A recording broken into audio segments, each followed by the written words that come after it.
Hello student, welcome to NWD. आज हम 18 जून से बनने वाले करंट अफेयर के सारे इंपॉर्टेंट टॉपिक्स को देखेंगे।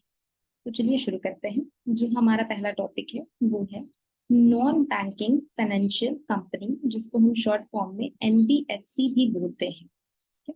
अब ये एनबीएफसी क्या होता है, चलिए जानते हैं इसको।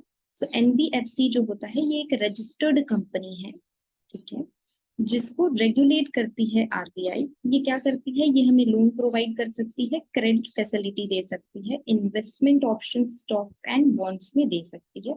इसके क्या क्या एग्जाम्पल होते हैं, जितने इन्वेस्टमेंट बैंक हैं वो इसके एग्जाम्पल हैं। Mortgage lenders, insurance company and infrastructure finance companies भी इसके एग्जाम्पल। अच्छा, क्या डिफरेंस है इसमें non banking financial service companies and bank में? तो जो मेन डिफरेंस होता है वो ये होता है कि ये जो कंपनी है एनबीएफसी, ये बैंकिंग लाइसेंस नहीं होल्ड करते हैं, ठीक है। और दूसरा क्या है कि ये जो है वो जो हमारे ट्रेडिशनल डिमांड डिपॉजिट है या इशू चेक्स हैं उसको ये एक्सेप्ट नहीं कर सकते।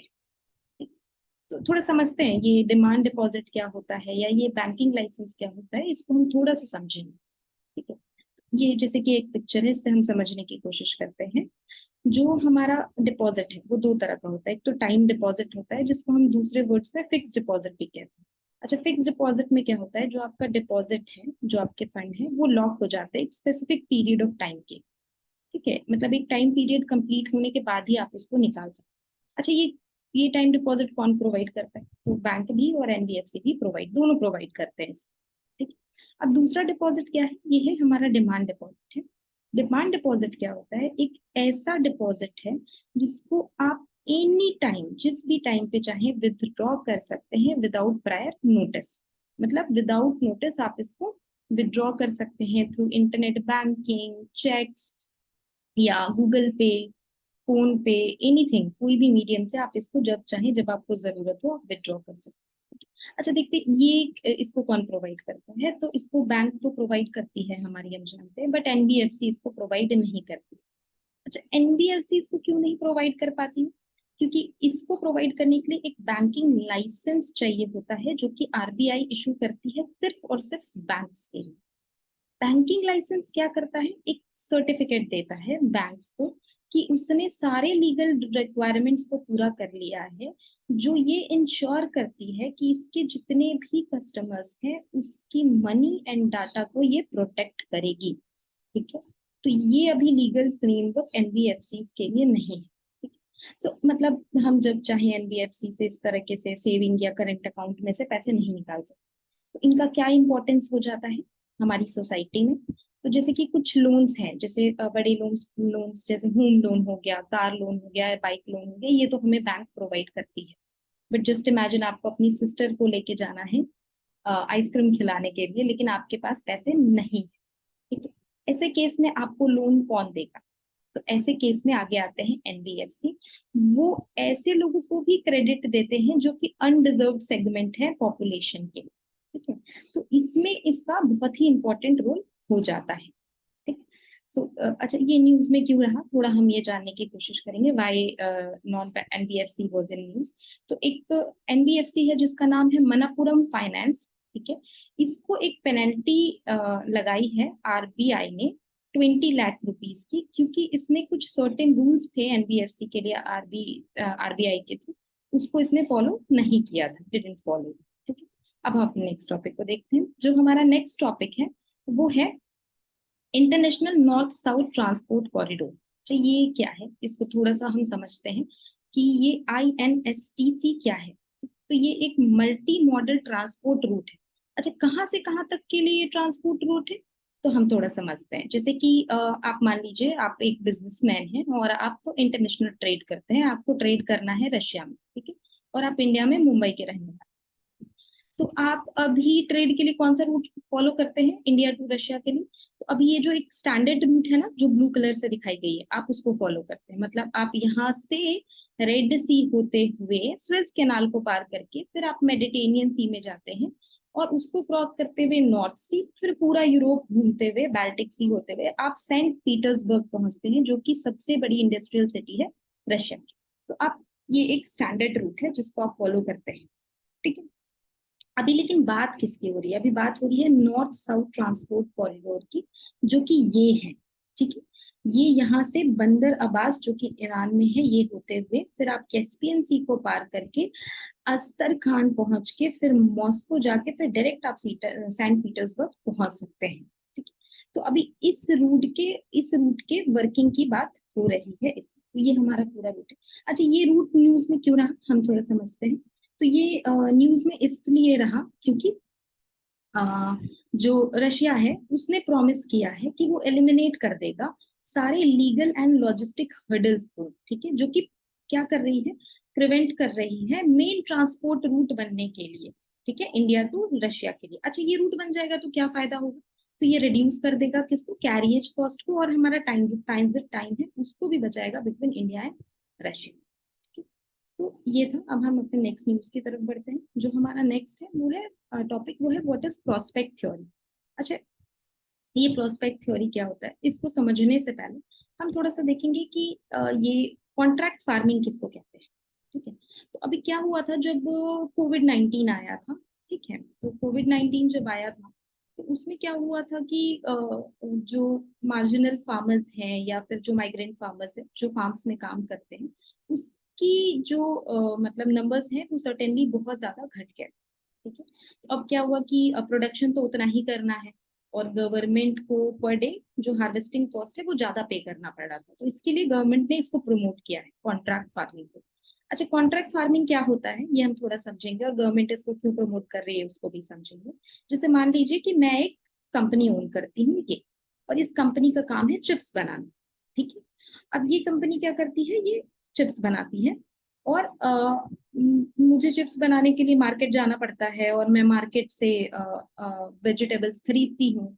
बट मुझे ये नहीं पता होता है कि ये जो वेजिटेबल्स हैं, ठीक है, इसमें कैसा पेस्टिसाइड यूज है, ठीक है, और जितनी क्वांटिटी में मुझे चाहिए वो मुझे मार्केट से मिलेगा या नहीं। तो इसके लिए अब एक नया तरीका क्या निकला है कि मैं एक एग्रीमेंट डायरेक्ट साइन कर लूंगी एक फार्मर के साथ, ठीक है। और मैं प्री डिटरमाइन कर लूंगी सब कुछ को कि आप, जैसे कि मैं आपको इतने पैसे दे रही हूँ तो इतने में आप मुझे कितना वेजिटेबल्स दीजिएगा, ठीक है। मोर ओवर मैं ये भी डिसाइड कर लूंगी कि आप क्या पेस्टिसाइड डालिएगा, क्या इंसेक्टिसाइड होगा, ठीक है इसमें। तो ये सारा चीज डिसाइडेड होगा प्री, और ये कॉन्ट्रैक्ट होगा, तो इसलिए इसका नाम कॉन्ट्रैक्ट फार्मिंग। अच्छा, इसमें फार्मर्स को क्या फायदा होगा, जो पेमेंट है, जो मनी है वो उसको एडवांस में मिल जाएगा। तो ये क्या है, ये फार्म है और मुझे यहाँ पे प्रोडक्ट चाहिए, और जो प्रोडक्ट मुझे चाहिए, जो एग्रीकल्चरल ग्रेन्स और जो भी चीजें चाहिए, वेजिटेबल रॉ मटेरियल्स, वो फार्मर के पास है। तो ये एक डायरेक्ट लिंक बन जाएगा। अब इसमें क्या है कि दोनों के पास एक सेंस ऑफ सिक्योरिटी होगी, मेरे पास भी होगी कि मुझे जो प्रोडक्ट चाहिए वो मुझे डायरेक्ट फार्मर से मिलेगा, और फार्मर को भी पैसे चाहिए तो उसे भी एक सेंस ऑफ सिक्योरिटी होगी कि उसे एडवांस पेमेंट तो पहले ही मिल जाए, ठीक है।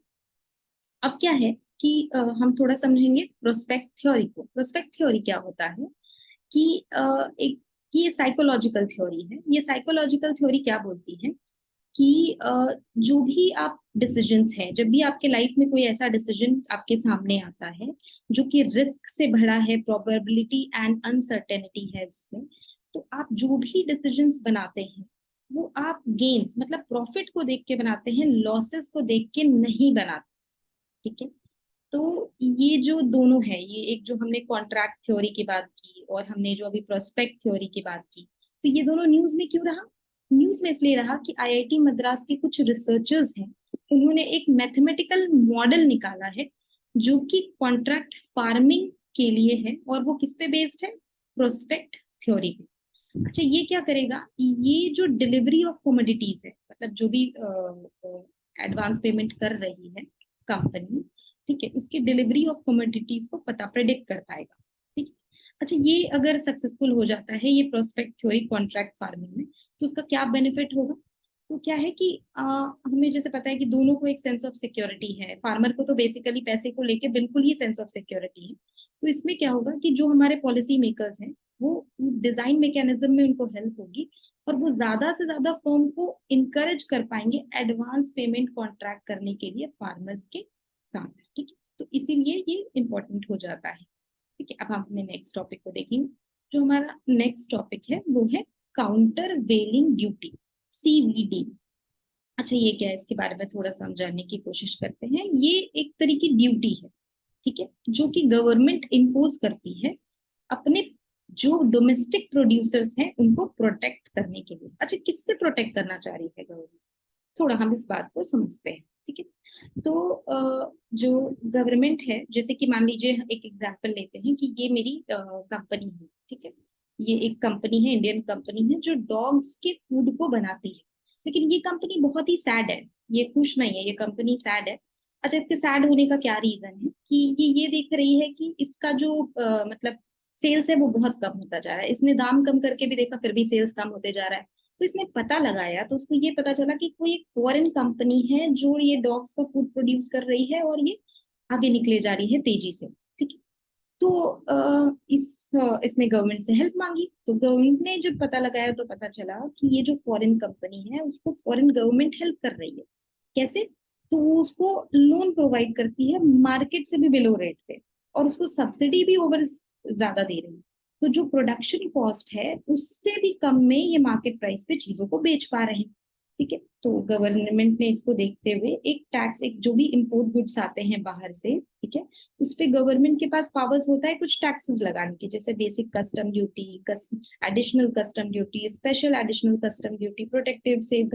तो ये जो है countervailing duty on subsidized articles, ये गवर्नमेंट लगा देती है जब भी वो ये पाती है कि जो फॉरेन गवर्नमेंट है वो अपनी कंपनीज को सपोर्ट प्रोवाइड कर रही है सब्सिडी के थ्रू, ठीक है। अच्छा ये न्यूज में क्यों रहा, ठीक है, ये न्यूज में इसलिए रहा क्योंकि जो हमारी फाइनेंस मिनिस्ट्री है, ठीक है, वो फाइनेंस मिनिस्ट्री ने अभी एक प्रपोजल दिया है। उस प्रपोजल को ये कहता है कि ये जो काउंटर वेलिंग ड्यूटी है वो हम स्टील इंपोर्ट पे लगाएंगे, किस कंट्री के? चाइना, ठीक है। मतलब समझते हैं आप कि इस पे ये लगाने वाली है, ठीक है।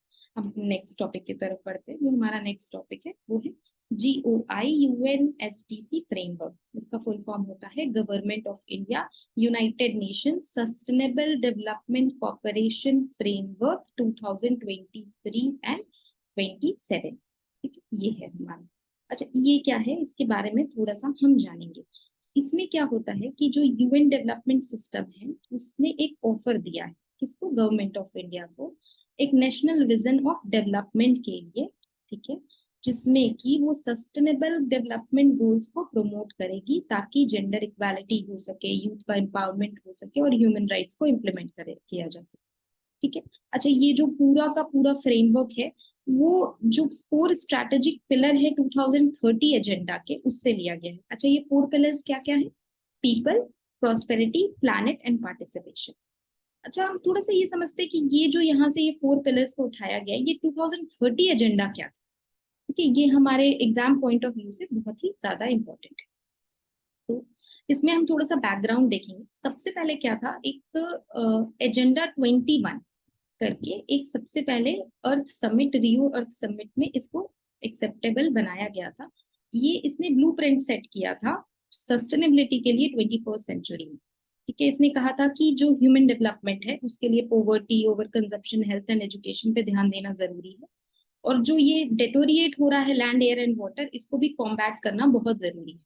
अब इसके बाद एक 2000 और 2015 से बीच में एक मिलेनियम डेवलपमेंट गोल्स होता है जिसमें 8 गोल सेट किए जाते हैं, ठीक है।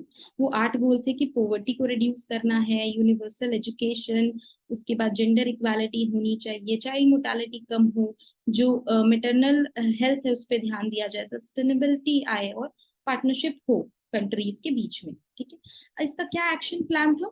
इसका 3 P's एक्शन प्लान था, पीपल, प्लैनेट, प्रॉस्पेरिटी, और इसके 3 पिलर थे उस time, social, economic and environmental, ठीक है। अब इसको देखते हुए ही फिर नेक्स्ट जो है वो एजेंडा 30, ठीक है, सस्टेनेबल गोल्स को लाया गया, जो कि 25 सितंबर 2015 को जो यूएन की 193 मेंबर्स कंट्रीज है उसने एक्सेप्ट कर लिया। तो ये बहुत बड़ी बात है कि 193 कंट्रीज ने एक साथ इसको, 17 गोल्स थे इसमें जिसको एक्सेप्ट किया। अच्छा ये जो कॉम्प्रिहेंसिव एक्शन प्लान था ये 5 पिलर्स, 5 P's पे बेस्ड था, जिसमें पहला पीपल होता है, प्लैनेट होता है, प्रॉस्पेरिटी, पीस एंड पार्टनरशिप होता है, ठीक है।